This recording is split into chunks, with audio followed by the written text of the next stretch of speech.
Eu acho que o mais rico para mim, no fundo, olhando na perspectiva de hoje, né? Uhum. Foi conhecer a Itália, conhecer a Europa, conhecer outra forma de viver. Essa experiência, ela é muito rica. E do ponto de vista da arquitetura, eu estava estudando numa universidade sensacional, com professores incríveis, estudar a história da arquitetura lá, estudar tecnologia lá. Então, eu lembro o primeiro projeto que eu levei na aula de sustentabilidade, era um projeto que eu tinha desenvolvido na faculdade no Brasil. O professor falou: você está brincando que no Brasil vocês fazem isso? Com aquele calor que tem, vocês fazem alvenaria, parede externa de alvenaria simples. Então, foi já na faculdade me familiarizar com essa realidade diferente, com outras técnicas construtivas, com outra forma de pensar a cidade. Lá o peso da história é enorme, né? Sim. Aqui a gente constrói tudo o tempo todo e lá o peso histórico das construções é muito grande. Então foi muito rico nesse sentido, a experiência. Sim.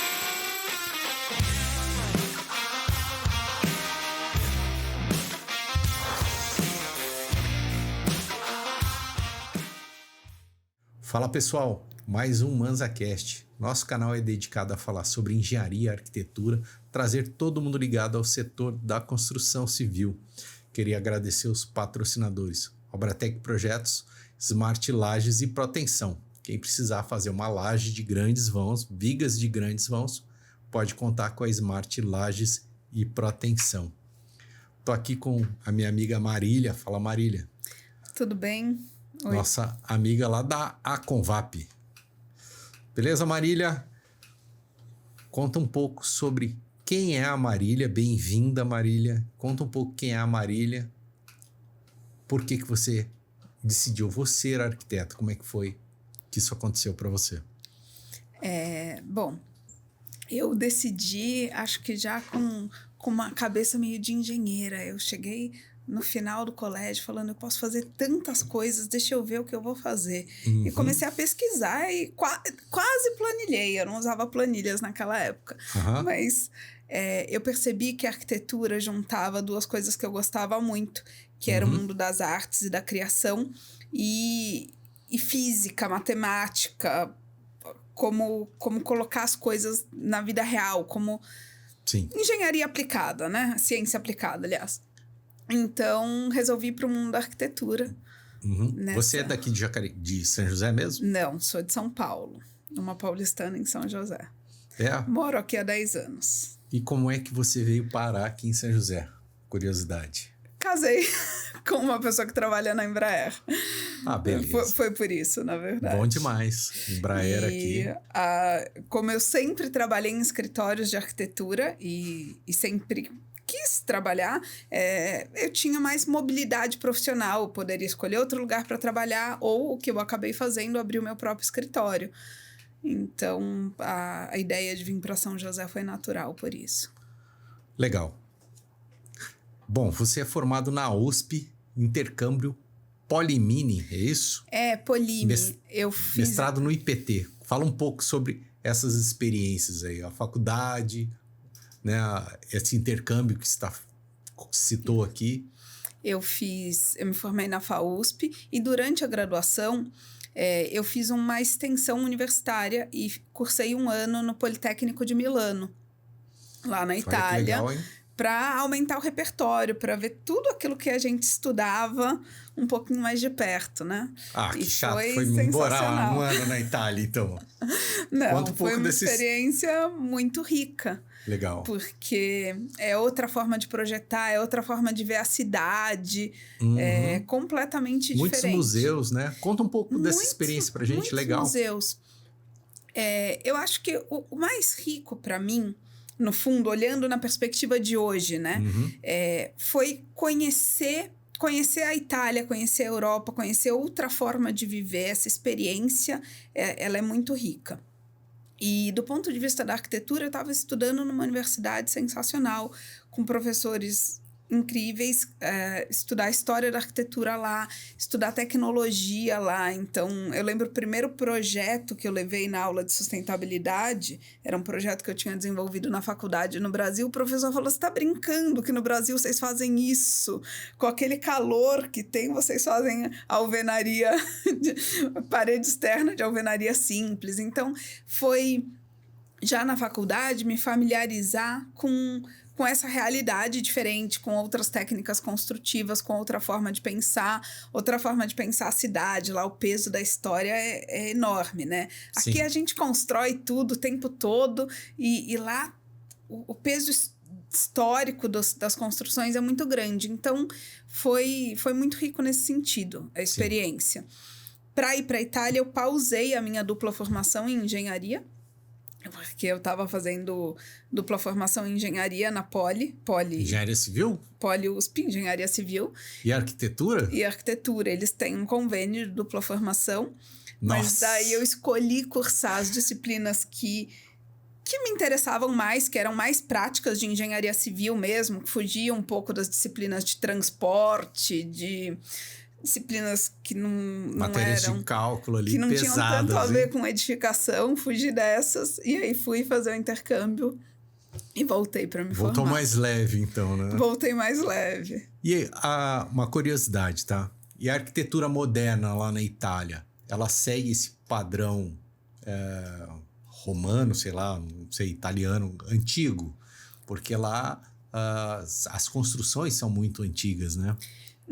Não segue. A gente tem a arquitetura contemporânea muito rica lá. Mas é muito difícil na cidade consolidada você inserir construções sem olhar. Então, você até insere novos elementos, mas esses elementos necessariamente têm que dialogar com aquele entorno. Sim. O raciocínio é diferente. Aqui no Brasil você tem um prédio neoclássico do lado de um prédio modernista, do lado de um prédio sei lá o quê, e você vai construindo a cidade sem esse olhar. Lá esse olhar é muito importante. Você vê desde os arquitetos nos estúdios, eu cheguei a fazer um estágio lá também, desde os estúdios de arquitetura, mas já na faculdade eles olham muito para essa relação entre as construções que estão vindo e as antigas. E eu acho que eles são até mais ousados e as construções são um contemporâneo mais livre quando ela arranja o seu espaço. Maravilha. E esse mestrado no IPT? O mestrado no IPT foi... bom, eu não me contentei ali com a faculdade, eu entendia que eu precisava de mais para conseguir, mais conhecimento e muito técnico. Eu senti que carecia muito dessa formação técnica na minha graduação. Por isso eu comecei indo lá para... Você é bem acadêmica, gosta de estudar, né? Gosto de estudar. Nerd mesmo. Nerd. Fui lá para a Poli buscar um pouco desse conhecimento de engenharia e depois eu fui para o IPT fazer um mestrado de gestão e tecnologia na construção civil. O IPT tem essa temática lá dentro. E aí eu fiz um mestrado sobre seleção tecnológica de sistemas de fachada. Tinha uma coisa de tecnologia, mas a seleção e o processo de gestão decisória num processo de projeto de grande porte. Sim. Então foi por aí, o mestrado no IPT, e já tinha um pezinho na vontade de dar aula. Legal. E aí, conta pra gente. Me formei, sou arquiteta, e agora? Mercado, início da carreira. Eu já vinha estagiando em escritórios de arquitetura e fui rodando, assim, eu estagiei em diferentes escritórios durante a faculdade, assim, não foram ciclos tão longos, mas eu queria entender, né? Então, estagiei com a arquitetura de franquias, depois estagiei com arquitetura residencial. Quando eu me formei, trabalhei um pouco com restauro. Fui passeando aí, entendendo. Aí eu trabalhei por mais tempo, né? Foi onde eu fiquei mais tempo trabalhando com projetos de grande porte, compatibilização, detalhamento, projeto hospitalar. Eu gostava bastante dessa área de atuação. E aí depois trabalhei com detalhamento técnico de projeto de fachada. Fachada ventilada, fui quase mais um projeto de engenharia do que de arquitetura, na época que eu estava fazendo meu mestrado, inclusive. E aí inclusive, é um projeto específico de fachada, né? É um projeto específico. Já vi alguns projetos de torres, né? Que o cara não tem só o projeto da arquitetura, ele tem a fachada, os detalhes ali, a impermeabilização, tem um projeto de fachada, né? Tem. Eu não fazia projeto... É específico, né? Projeto de fachada aderida, embora naquele escritório eles trabalhassem com fachada aderida também. Eu era focada em fachada ventilada, em projetos de fachada ventilada. Então, tinha muita... A ventilada até consegui entender, mas a aderida seria o quê? Uma textura ou alguma... porque a gente fazia no escritório também fazia detalhamento de projeto de reboco, detalhes. Onde vai a tela, onde não vai fissurar para edifícios um pouco mais altos. Isso. Então, era exatamente isso. Eu achei que era isso que você tinha falado no seu exemplo, inclusive. Com certeza. Não, então... De fachada convencional. É um projeto de fachada mesmo, né? Que tem os detalhes ali, onde vai fissurar. Para evitar patologia. Tudo. Exatamente isso. E em que momento você abriu a Arquiteia? Quando eu terminei, eu saí do escritório onde eu estava. Eu mudei para São José, saí do escritório onde eu estava alguns meses depois, finalizei o mestrado e comecei a trabalhar, fazer projetos avulsos. E aí, eu e a Juliana, amigas já desde a época do cursinho. Fizeram faculdade junto? Fizemos cursinho e faculdade juntas. A gente, nos nossos cafés, ficava conversando Juliana está convidada também para gravar aqui com a gente. Pois é, ela vai. Qualquer dia ela vem para São José gravar, porque somos um escritório intermunicipal. Ela está em São Paulo e você ela está aqui. Em São Paulo. E daí a gente falava sobre os escritórios, sobre algumas coisas que talvez não funcionassem como a gente gostaria. Eu e a Juliana temos uma coisa em comum de querer fazer as coisas de forma estruturada e tal. Então, vinha essa conversa e daí a gente já tinha feito um projeto juntas no passado e a gente falou, não, vamos montar um escritório. Sim. Que nunca foi um escritório físico. Ele sempre teve duas cidades, sempre foi virtual. E daí a gente fundou a Arquiteia e começamos a nossa jornada de empreendedoras aí. Sim. E aí, conta pra gente. Vocês começaram a empreender ali, vamos montar o escritório, os primeiros clientes. E eu, por exemplo, quando comecei na carreira, não sabia bem o que eu ia fazer. Mas, no meu caso, que eu acho que deve ser a maioria dos casos, as coisas vão acontecendo como a água do rio ali e você vai fazendo o seu caminho. Olha, isso aqui é legal. E aí eu direcionei o meu trabalho para projetos complementares. Como é que foi para vocês? Quando a gente fundou a Arquiteia, a gente veio de uma conversa, tinha tido uma pesquisa feita pelo CAL, acho que em 2015, a gente fundou a Arquiteia em 2017. Tinha sido feita essa pesquisa onde falava que um percentual enorme das pessoas que recebiam os imóveis tirava tudo e reformava. Então, tinha muita gente que reformava e só 15% contratava arquiteto. Aí a gente falou, é um gap que não faz sentido. A gente consegue oferecer um projeto que cabe no bolso dessas pessoas? E aí a gente se colocou esse desafio e tentou trabalhar assim. Apartamentos novos. Apartamentos novos. Acho que em geral eram novos, mas também podiam ser usados. E a gente tentou fazer umas consultorias pockets. E, em paralelo, a gente atendia outros clientes que procurassem a gente para fazer projetos. Em geral, eram reformas. E aí, a gente começou a fazer esse trabalho, mas a gente não conseguia entregar algo tão compacto quanto a gente precificava. A gente percebeu que a nossa entrega era maior, que a gente se importava mais com o detalhe, com como ia acontecer, que a gente se envolvia na obra. Então, a gente percebeu que isso não fazia sentido e que o cliente, no fundo, ele não queria algo tão simples. Ele falava que queria um projetinho, ele falava... Queria um projetinho, mas no final você ele... conhece essa palavra, que até o detalhinho do... Que é o render, assim. É. E aí a gente entendeu que era incompatível, porque o cliente demandava mais do que a gente oferecia e a gente queria entregar mais do que a gente tinha oferecido. Então... Não, e fica sempre uma coisa ali que, pô, não cobrei o suficiente ou o cliente ficou insatisfeito com a entrega. Então... exatamente. Fica no esse meio de campo ali, mal resolvido, né? E foi uma construção. A gente foi entendendo o nosso perfil de trabalho, o perfil dos nossos clientes, entendendo qual era essa equação, né? Até que a gente montou o nosso processo de trabalho. Não, tem que ter essas etapas, tem que ter essas reuniões, porque só assim eu vou conseguir comunicar para o cliente tudo que eu preciso e ele vai ficar satisfeito no final. Sim. A gente, hoje em dia, quando se trata de cliente final...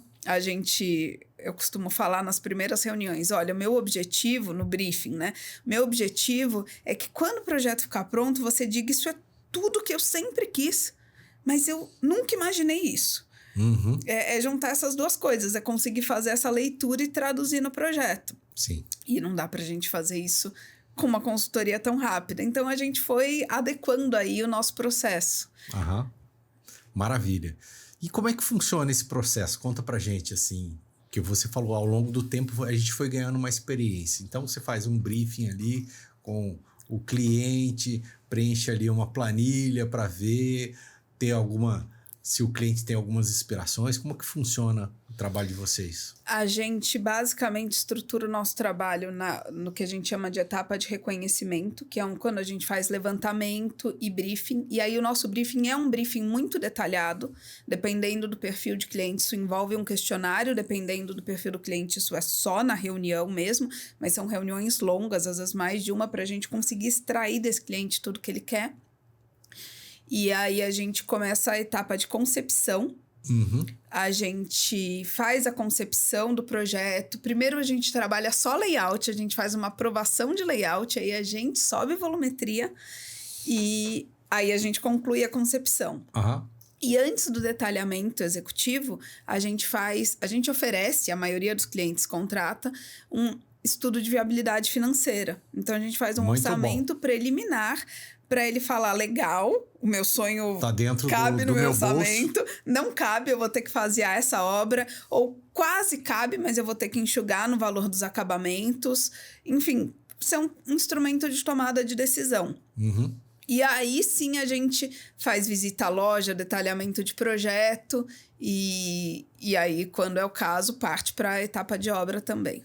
Eu achei bem interessante a etapa de precificação que você falou, né? Ali você já deve estar numa fase final, um projeto já executivo, mas como que é feito esse trabalho? Uma planilha, vocês usam algum software? Planilhas de mercado? Esse estudo de viabilidade financeira, ele não é na fase do executivo, Lúcio, ele é numa fase intermediária. Ele é entre a concepção e o executivo. Justamente para eu não gastar a energia que se coloca num projeto executivo para o cliente falar, não vai dar. Não consigo fazer isso. Eu quero que ele mude de ideia antes. Então, por exemplo, se eu estivesse projetando essa sala, eu ia ter aqui um chão cinza, eu ia ter um painel de marcenaria aqui, mas eu não ia saber qual é a especificação desse piso. Eu ia falar o conceito da iluminação, mas eu não ia ter a especificação da luminária. E daí, o que eu orço, né?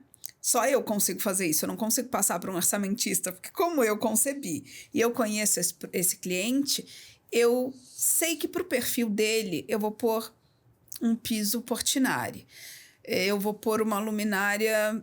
Mas tal. É uma planilha mesmo que você faz? É uma planilha. Perfeito. É uma planilha. Eu faço alguns orçamentos, eu estruturo uma planilha e faço uma apresentação. É uma coisa bem complexa. Um orçamento de obra tem milhões de itens ali, né? A parte civil, por ser obra de interiores, ela não é tão detalhada quanto a gente faria se fosse uma obra construtiva. Porque, no fundo, a mão de obra disponível no mercado e os riscos que a gente está disposto a assumir fazendo uma gestão de obra não variam assim tanto. A gente não consegue precificar ponto por ponto de elétrica. A nossa Sim. mão de obra que faz reforma não está pronta para Sim. isso. Então, a conversa é outra. É em cima de lista de serviço. A gente faz uma lista de serviço detalhado, etc. E aí, a ideia, é claro que... Não é que o cliente vai falar, desistir de fazer uma sala. Eu vou desistir. Não vai ter mais essa sala aqui no meu projeto. A ideia não é essa. A ideia é que ele fale, desistir de usar... uma lâmina sinterizada, eu vou usar um granito. A ideia é que a gente faça intervenções que não vá mudar o layout, o conceito do projeto. Eu não vou refazer o projeto, eu só vou ajustar a rota. Mas ajustando a rota, a gente está falando de uma variação de custo bem grande que o cliente pode decidir com esse orçamento preliminar. Sim, com certeza. Não, que assim, a maioria dos arquitetos, ela vai fazer o desenho, né, o interiores ali. No caso, você está falando de apartamentos, de reformas. Então, a gente está falando de interiores, certo? Depois eu faço a pergunta da arquitetura também. Mas muitos arquitetos não vão saber fazer esse orçamento. Então, ele vai ali levando ao gosto do cliente e no final esse cliente vai pedir para uma empreiteira fazer esse orçamento. Então, isso é um trabalho bem legal aí, né? Um diferencial que eu vejo na Arquiteia, né? Que vocês prestam esse serviço. Inclusive, você falou que tem cliente investidor e cliente morador, né?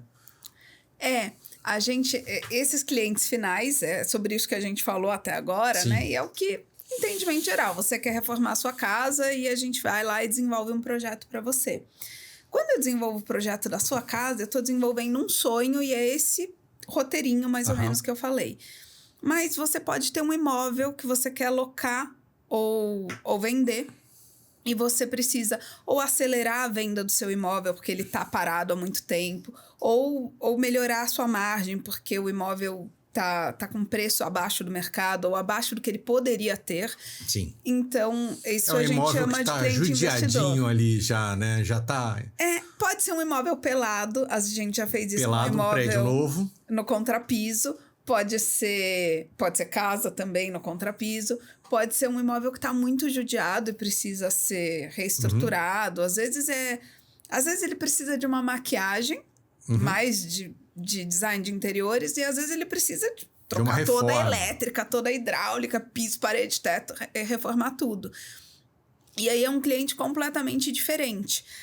Aquele EVF, né, que você falou, nem todos os arquitetos fazem, a gente consegue fazer isso. O EVF é o orçamento. É o estudo de viabilidade financeira, o orçamento preliminar. Ele coloca a gente a gente consegue fazer isso porque a gente está não só fazendo projeto, mas obra. E aí isso se retroalimenta. Mas vocês executam também? A gente faz gestão. A gestão. Entendi. E aí... Nessa gestão, então, você entrega o orçamento para o proprietário e aí você vai indicar alguma equipe que você vai fazer um acompanhamento daquela obra ou ele contrata? Em geral, a gente tem algumas modalidades, mas quanto mais envolvido a gente está, mais relevante é que a gente tenha homologado aquele fornecedor. Sim. Porque quando a gente fez diferente, muitas vezes não tivemos boas experiências, não é mesmo? Não, imagina. Mas, enfim, de mão de obra, eu tô falando. Sim. E o cliente busca isso, porque ele não tem esses contatos. E essa nossa aproximação pelo orçamento preliminar nos dá um olhar de planilha que a gente usa muito com o cliente investidor. Aquele processo que eu falei, ele não é igual para o cliente investidor. Para o cliente investidor, é completamente diferente.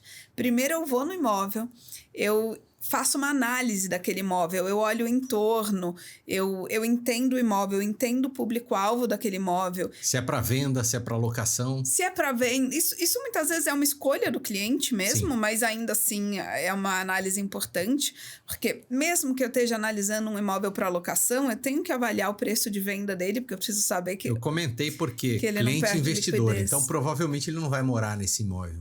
Provavelmente não, ele não vai morar. Se o cliente está em dúvida se vai morar ou não, eu não posso atender ele que nem um cliente investidor. Sim.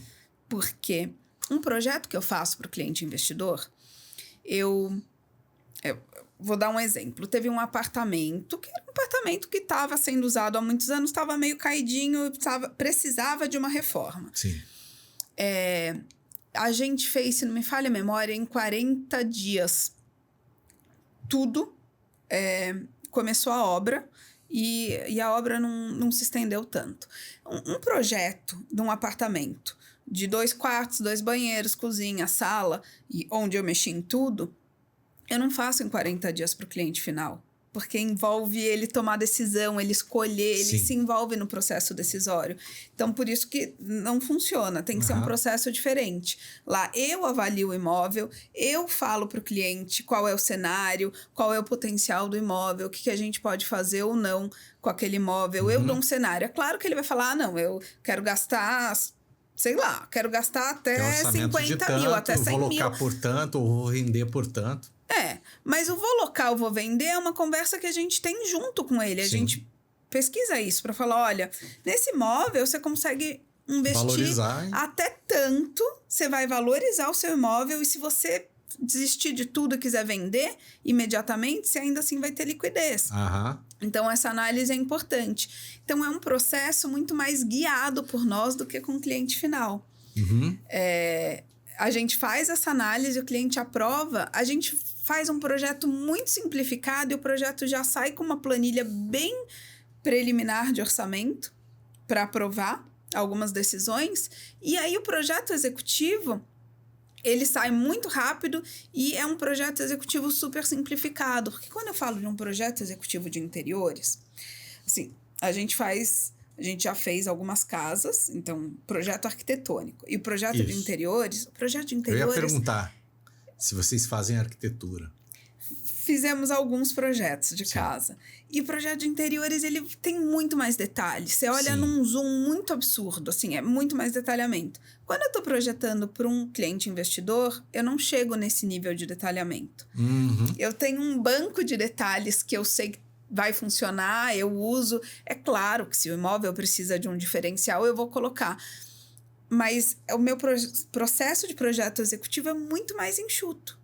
E ele atende muito à obra. Porque muitas vezes eu entrego um projeto executivo onde eu falo, olha, o piso vai ser com aspecto de cimento, vai ser um porcelanato com aspecto de cimento queimado 90x90. E aí, quando eu estiver fazendo a gestão dessa obra, no dia que eu for lá comprar o piso, eu vou escolher o piso, eu vou ver oportunidade de mercado, eu tenho uma flexibilidade com o cliente final, eu não posso fazer isso. Né? Então, é um processo completamente diferente, é um processo mais enxuto, onde a conversa com o cliente envolve não só desenhos, mas números. É uma conversa muito racional, muito mais racional, não é emocional, que nem da casa própria, né? É outra conversa, outra pegada, né? Completamente diferente. E a gente conduz muito mais, o cliente aceita a nossa condução nesse processo muito mais do que um cliente final. Muito bom, né? Então, como eu já disse, né? Essa questão da planilha, até mesmo com isso que você falou de fazer essa orçamentação, né? Eu acho que vocês foram criando esse caminho de cliente investidor, de cliente que vai morar, né? Porque eu já entrevistei diversos arquitetos aqui e nenhum trouxe à tona esse assunto de um cliente investidor, de um cliente que vai morar. Então, é uma coisa diferenciada. Parabéns aí pelo trabalho. E você e a Juliana Pinheiro, também com esse perfil acadêmico, estão montando um curso, uma pós-graduação. Na verdade, você já é mestrada, né? Também deu aula em alguma faculdade? Conta pra gente essa experiência acadêmica. Tanto eu quanto a Juliana temos mestrado, né? E eu dei aula na pós-graduação de design de interiores aqui na FAAP e na FAAP São José, né? Sim. E dei aula pontualmente em outras, como convidada em outros cursos. E é uma coisa que a gente gosta. A gente gosta de sistematizar o conhecimento, de organizar e de replicar isso. Sim. Né? Eu também gosto. É coisa de engenheiro isso aí. Você tem um quesinho se... engenheiro ali. Eu tenho, Lúcio. Não fala que pode pegar mal. Não, pega não. Mas eu é um tenho um engenheiro pezinho com na engenharia, criatividade, assim, vamos colocar assim. Bacana. Mas eu acho que... Não, é muito acho bom, que isso na não verdade. é de todo engenheiro, mas eu acho isso muito rico. Com certeza, é muito bom. De você organizar as informações, né? Sim. Não que a pessoa está criando ali não seja organizada, mas assim, de número mesmo, de planilha, como você está falando, né? Eu tenho natural. é muito natural para Sim. mim. Então, os arquitetos me olhavam feio por um lado, os engenheiros olhavam feio por outro. Quando eu fazia muita compatibilização de projeto, eu era o patinho feio na reunião. Porque eu brigava com todo mundo ali. Sim. Mas vamos lá, a gente estava na parte acadêmica da pós, isso. Quando a gente criou a Arquiteia, a gente começou, e foi bem devagar, assim, que a gente conseguiu essa construção. E a gente foi procurar mentorias, cursos, porque a gente se deu conta que a gente era zero preparada para gerir um negócio. É muito comum falar, me formei e vou fazer projeto. Mas Sim. a gente tem zero preparação para isso. E aí, quando a gente entrou nessas mentorias, nesses cursos, a gente se deu conta que não era só a gente, que isso é um problema generalizado.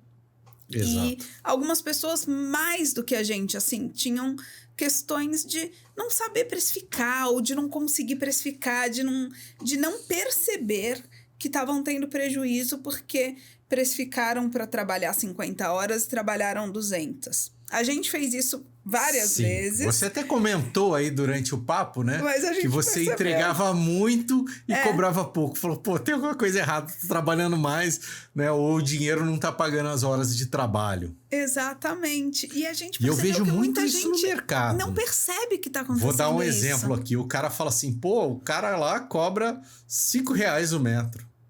Tá bom, né? Mas, você não vai trabalhar para comprar um pão, né? Você precisa sobreviver, não é bem assim. Então, precisa prosperar, né? Exatamente. Porque o nosso trabalho, ele gera bem-estar para muitas pessoas. Ele realiza o sonho de muitas pessoas.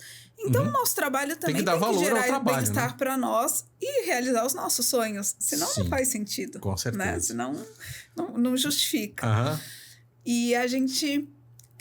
viu essa lacuna, e é uma coisa que, né, nos aflige. Eu lembro muitas vezes a gente saía das sessões de mentoria e comentava, nossa, a gente tá aqui com um problema, mas a fulana, ela não percebeu que faturamento não é lucro, sabe? Não percebeu que tinham gaps de formação muito grandes, até porque tem pessoas com perfil criativo, mas... que não tem esse perfil de estruturar, de fazer a planilha no... Sim. E aí a gente foi convidada para fazer um curso de pós-graduação pela Anhanguera, e daí a gente estruturou esse curso, um curso de gestão de escritórios de arquitetura e design, pensando nesse passo a passo. Então, ele é um curso que trabalha... bases de empreendedorismo. Então, você começou aqui, né?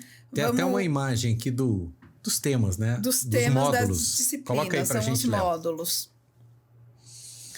A primeira disciplina, a gente trabalha do primeiro contato à contratação. Então, a gente fala de empreendedorismo, a gente fala sobre como é essa captação de cliente, né? Contratou. Aí a gente tem um segundo módulo falando de precificação, prestação de serviços e precificação. Prestação de serviços você não precifica igual produto, né? Então, sim, as pessoas precisam entender essa precificação e como fazer isso para o negócio ser sustentável. Ela não sabe se vai cobrar por hora, por falta de experiência, né? Iniciando a carreira, não sabe quantas horas vai demorar para fazer aquele trabalho. Se vai terceirizar, se vai dar certo, se não vai dar certo. Mas, assim, a pessoa, para dar errado, é muito fácil. Porque você esquece de contabilizar muitas coisas, né? Para começar, existe uma tendência a querer cobrar pelo trabalho técnico. Mas para você executar aquele trabalho técnico, você executa muitos outros trabalhos. Quantas horas você executa de trabalho técnico por semana e quantas horas você executa de outras atividades que são fundamentais para aquele trabalho técnico, né? Então, você tem que prospectar o cliente, você tem que fechar, você tem que olhar para tudo isso como parte do seu negócio. Sua empresa precisa remunerar esse todo. As pessoas facilmente não se dão conta disso. E, às vezes, por muito tempo. Sim. Porque não contabilizam, porque não tangibilizam isso. Então, a gente fala um pouco disso. Aí a gente fala sobre marca pessoal e posicionamento profissional. Uhum. Porque eu acho que no mercado... Eu acho que no mercado como um todo, mas particularmente no mercado de criação, isso é super importante. Você precisa entender qual é o seu cliente. A gente demorou para descobrir que nosso cliente não era o que precisava de um projeto que cabia no bolso. Mas tem gente que funciona muito bem fazendo consultoria, muito volume. Então, você precisa entender quem é você, quem é o seu cliente. Uhum. Aí, a gente entra nos módulos de projeto. A gente tem um módulo de concepção do projeto de arquitetura e interiores e um módulo de desenvolvimento do projeto executivo, que são módulos onde a gente fala não sobre como projetar, mas como estruturar. O que você precisa ter organizado no seu escritório para fazer esses projetos? Quais são os entregáveis que você pode trabalhar? Claro, eu não posso decidir o que você vai entregar, mas tem algumas coisas que precisam estar nesses entregáveis. O que você delega, como você delega. A gente fala um pouquinho sobre BIM, porque o BIM dentro de um escritório de projeto, ele não é só uma ferramenta diferente, ele muda a forma de pensar o projeto. O processo de projeto muda. O que você faz em cada etapa, pelo menos para nós, mudou. Onde eu chego em cada etapa, o que eu posso delegar, qual é o grau de maturidade da minha equipe, muda conforme... Não conforme o software, mas quando você insere o BIM, você muda essa lógica. Então, eu percebi uma mudança importante. E hoje as pessoas ainda não usam a precificação do projeto BIM, né? Dos elementos BIM com preços ali. A única pessoa que eu conheço é a nossa amiga Luana da BID, né? Que trabalha com esses projetos em BIM. Mas mesmo que o arquiteto encaminhe para ela o projeto em 3D, ela redesenha, não sei se já conversou isso com ela, ela redesenha porque ela tem os blocos da porta, que tem o precinho da porta, da alvenaria da parede, que tem reboco de um lado, gesso do outro. É um negócio muito complexo. Sensacional, sensacional, né? Eu acho muito bacana ver como o BIM é implementado e você usa os níveis de desenvolvimento, que eles chamam, né? Os LODs, para agregar. Eu nunca consegui, em projeto de interiores, trazer, por exemplo, parametrizar a precificação. Sim. Eu consigo fazer os quantitativos, mas isso, a precificação é muito variável para interiores. Sim. Eu até já tentei, mas a variação é tão grande que não justifica para mim. Na verdade, cada cliente tem um fornecedor, né? Então, tem o cara que é de uma grande empresa que pede um caminhão lá de vergalhão. É um preço. Aí você manda um projeto para uma casa, ele manda um corte e dobra que custa outro preço. Eu mando a lista de material lá, quanto que tem de aço em cada viga, em cada folha do projeto, né? A lista de material de elétrica e de hidráulica. Então, com essa lista, se tiver uma empresa que for fazer um orçamento legalzinho, ele consegue puxar ali a quantidade de materiais, né? Sim. Principalmente a alvenaria estrutural, né? Que é um mundo de blocos ali. E a alvenaria estrutural é muito repetido, padrão, né? Muito padronizado, né? Faz muito sentido. Legal. Na época que eu trabalhava com fachadas, esse escritório desenvolvia projeto de alvenaria estrutural. E eu dei uma consultoria interna para o departamento de alvenaria estrutural para desenvolver parametrização dentro do AutoCAD. Então, blocos dinâmicos, justamente dando os primeiros passos nisso. Eles não usavam BIM nessa época. Sim. Mas, enfim, vamos voltar aqui para a nossa Isso. Aí a gestão de obras ali. Aí a gente fala sobre obra, modalidades, porque nem todos os escritórios fazem obras. Sim. Alguns fazem só acompanhamento. Eu acho super importante o arquiteto estar em algum momento da obra, nem que sejam visitas pontuais, porque se perde esse elo de comunicação, né? Então, falamos sobre isso, aí entramos um pouquinho mais em gerenciamento estratégico de projetos. Essa disciplina de gerenciamento estratégico de projetos, aliás, é uma pegada mais PMBOK, é mais de estruturação geral, alguns conceitos de base. Aí a gente vai para planejamento de obra de interiores, depois gestão de obra de interiores, e aí tem uma disciplina de produção e decoração, que também faz muito sentido para quem é de interiores. Aham. E aí, a gente faz, na disciplina Gestão do Escritório e Processos, a gente amarra isso, imaginando que essa pós-graduação, ela pode ser cursada para alguém que quer arrumar o seu escritório, mas para alguém que é novo no mercado. Então, quase que ela acompanha o passo a passo que ele está fazendo. Sim. Depois de rodar um ou mais ciclos, você consegue olhar para a gestão do escritório, dos processos, com outros olhos, né? Não é antes, é depois. E aí reestruturar e organizar isso. E aí a gente colocou também uma disciplina de gestão de pessoas por competências, porque vamos combinar que equipe é um desafio, né? Eu acho que equipe é um desafio para muita gente. Então, Sim, a gente precisa aprender a fazer gestão de pessoas, que muitas vezes não é da forma como a gente foi gerido no começo da carreira, né? Na verdade, você tem que ir aprendendo, né? Ninguém nasce sabendo. E assim, é difícil você, mesmo fazendo um curso ali, você conseguir fazer a gestão de pessoas. Você tem que ir pegando o seu jeito e cada pessoa é né? Então, o jeito que trata, o jeito que você fala, qual é o trabalho, qual que é a atribuição dessa pessoa, como que você passa as tarefas para essa pessoa. Então, tudo tem que ter uma lógica ali, que senão nada sai, a pessoa fica esperando as coisas acontecerem e não acontece, né? Aí ela tem que ser alimentada também com o trabalho que ela precisa fazer. E assim, por exemplo, no meu escritório, a gente sempre tem um que é o líder do setor e ali abaixo dessa pessoa, as pessoas que são os aprendizes ali, né? Que se tiver alguma dúvida, vai ver com o líder ali e vai, né? Uma hierarquia e funciona legal, né? Então... É muito comunicação, né? Sim. A chave disso. Essa comunicação tem que fluir muito bem. Uhum. E tem que ter uma estrutura por trás, porque você falou, né? A liderança, o que sai do seu escritório tem que sempre sair com a assinatura do seu escritório, de uma forma ou de outra. Verdade. A gente tem alguns projetos aqui também, vamos mostrar para o pessoal?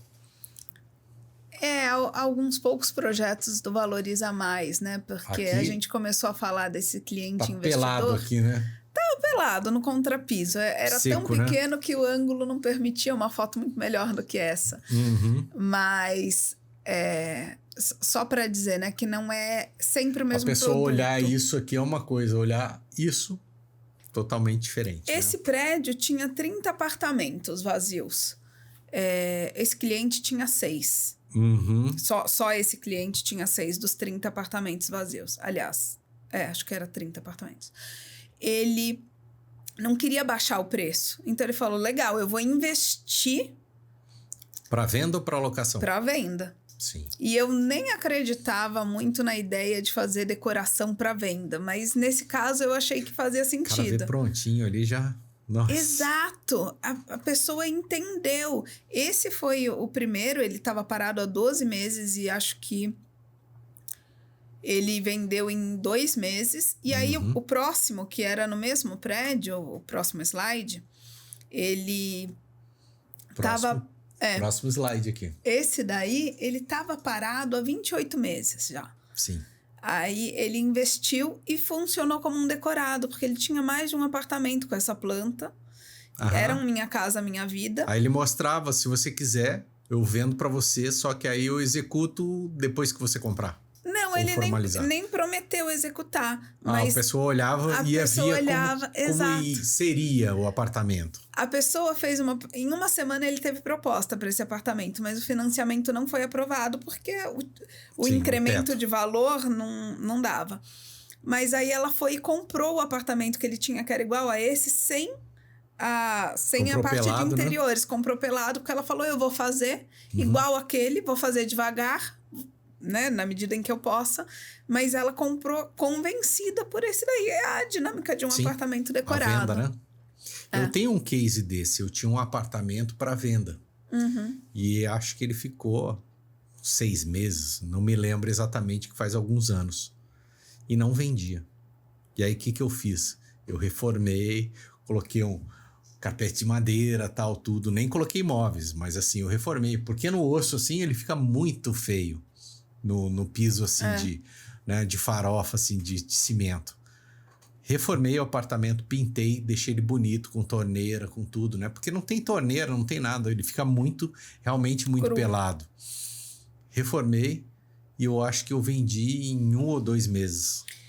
Esse apartamento, o próprio cliente entrou aí e falou, nossa, o apartamento tinha 39 metros quadrados. Falou, nossa, vocês aumentaram para 50 metros quadrados esse apartamento. Sim. Porque mesmo quem é da área fica impactado, né?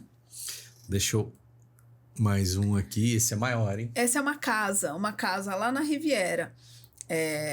Tem 2 imagens, mas aí tem muitos ambientes. Eram 4 suítes. Na Riviera, né? Deve ser uma bela de uma casa. Na Riviera é bem comum eles fazerem isso, eles entregarem a casa toda pronta. Sim. Porque a pessoa quer a solução, né? Pronta, não quer ter dor de cabeça, não quer se preocupar com essa reforma e tal. E, obviamente, o investimento que esse cliente fez não tem nada a ver com o que o outro cliente fez. Então, é importante ter esse feeling. E os valores são outros, né? Uma casa na Riviera... São. Aí a gente tá falando de milhões, né? A gente tá falando de milhões. Essa casa, ela no dia que foi aberta para venda, ela já estava sendo oferecida por... Deixa eu falar em termos percentuais, porque eu acho que faz mais sentido... 20% mais alta do que uma outra casa que também estava decorada no mesmo condomínio, mas por conta do tipo de decoração. Sim. Então, essa análise de quem é o público-alvo é fundamental nesses imóveis para investidor. Sim. E aí, mais um aqui. Esse daí, ele era esse ângulo das 2 primeiras fotos é o mesmo. Foi entregue no contrapiso. Esse cliente já tinha sido nosso cliente antes e ele procurou a gente, ele comprou o imóvel para investimento e procurou a gente justamente para valorizar o imóvel, para aumentar aí o valor do aluguel. Um apartamento nos Jardins para ser alugado por executivos. Sim. Então, também, de novo, tem aí uma leitura de quem é o público para colocar o que esse público E a busca. valorização também, né? A valorização. O investimento totalmente faz sentido, né? Esse imóvel é um imóvel que estava ali caidinho, o piso estava ruim. Antigo, né? Antigo. Estava alugando por um preço abaixo do mercado. Aí precisava de alguns reparos. Além desses reparos, a gente fez intervenções mínimas. Não é que a gente pôs móveis, por exemplo. Mas fazer essa marcenaria da cozinha fez toda a diferença. Quebramos a parede, ali, né? Abrimos, fizemos essa marcenaria e daí teve um incremento de 40% no aluguel. Esse cliente... 40% é quase metade a mais ali, hein? Muito. Esse cliente procurou a gente, aí eu falei, legal, vamos começar, eu preciso de tanto tempo. Aí ele falou, não, eu preciso disso pronto para março, porque vai começar as aulas na USP, é perto do Hospital das Clínicas, esse apartamento. E o meu público loca em março. Aí eu falei, bom, eu não consigo até março. Aí ele falou, então eu não vou fazer, eu vou alocar agora em março. Aí ele me procurou 6 meses depois e falou, então eu não consegui alugar, vamos fazer. Porque tava muito ruim o apartamento. Né? Calhou, feinho, né? E aí a gente mexeu. Maravilha. Para alocar. Esse também era para alocação, mas esse estava bem ruim, estava num estado de conservação bem feio mesmo. Bem ruim, assim. Realmente precisava mexer. Esse daí ele não ia conseguir nem vender, nem alugar, nem fazer nada. Sim. Mas foi uma intervenção enxuta, porque a a intervenção de infraestrutura já era muito cara, então teve poucos detalhes. E esse era um apartamento, as 2 fotos são muito ruins. Mas ele era um apartamento lá no Ciragã, na Augusta. Se você entrasse aquela foto da esquerda, ele já estava ok, ele já estava mobiliado, ele já tinha móveis, mas ele estava com um aspecto de velho. E, de novo, apartamento para ser alugado por executivo. O cliente que procurou a gente falou, eu preciso subir o valor desse aluguel. Tá alugando por 14,5, eu quero alugar por 21.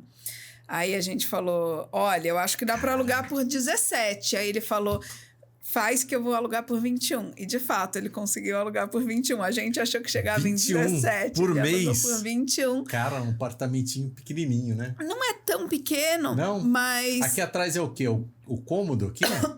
Essa porta abre? O que é? Atrás da TV tem uma varanda, aí tem um mezanino Varanda onde sai tem por um aqui? quarto. Sai por aí a varanda. Tem um mezanino aqui. Tem um mezanino aí. E aí foi uma intervenção mais de interiores 21 mesmo. mil num apartamento desse, né? A gente tirou a cara de velho Quase que e só uma pôs kitnet. cara de novo. Nossa. Apartamento para homem solteiro. Legal. Acabaram aqui os projetos. Pois é. Parabéns pelo trabalho aí. E esse curso que você está gravando, né? Uhum. Quanto tempo vai durar? Como é que vai funcionar? Quando que vai ser o lançamento? Tem alguma previsão? Tem, ele inicia dia 16 agora, em março. Mas não precisa começar junto com... O curso Sim, é lançado ele dia vai ser 16 de gravado, março, né? mas ele é gravado. Eventualmente tem aulas ao vivo para os alunos matriculados, mas o conteúdo principal é todo gravado. Ele dura 12 meses. Perfeito. É liberado um módulo por mês. Então, se você tiver inscrito entre hoje e o dia 16, você começa dia 16. Se você se inscrever a partir desse momento, cada disciplina dura um mês a partir do momento que você tiver inscrito. Pela Anhanguera mesmo? Pela Anhanguera. Tá, É uma pós-graduação lá do A plataforma Censo. vai ser da Anhanguera, não vai ser Hotmart nenhuma outra. Não, a Anhanguera tem uma plataforma própria, chama VUMP. Legal. Específica para os cursos de pós. Maravilha, parabéns pelo trabalho. Adorei o nosso papo aqui, muito enriquecedor, né? Para quem está assistindo, para os arquitetos aí que estão assistindo. E conta pra gente os trabalhos que você realiza e quem quiser contratar a Arquiteia, conhecer a Marília, pode falar os contatos aí pra gente. Bom, pode acessar Marília o Instagram Juliana, da né? Arquiteia, que tem o meu contato da Juliana, e aí por lá a gente conversa, a gente pode fazer algum trabalho em São José, em São Paulo. Maravilha. Gratidão, obrigado pela sua participação aqui no ManzaCast. Muito obrigada pelo convite, Lúcio. Valeu, pessoal, obrigado. Agradecer os patrocinadores, Obratec Projetos, Smart Lages e Proteção. Um abraço e até a próxima.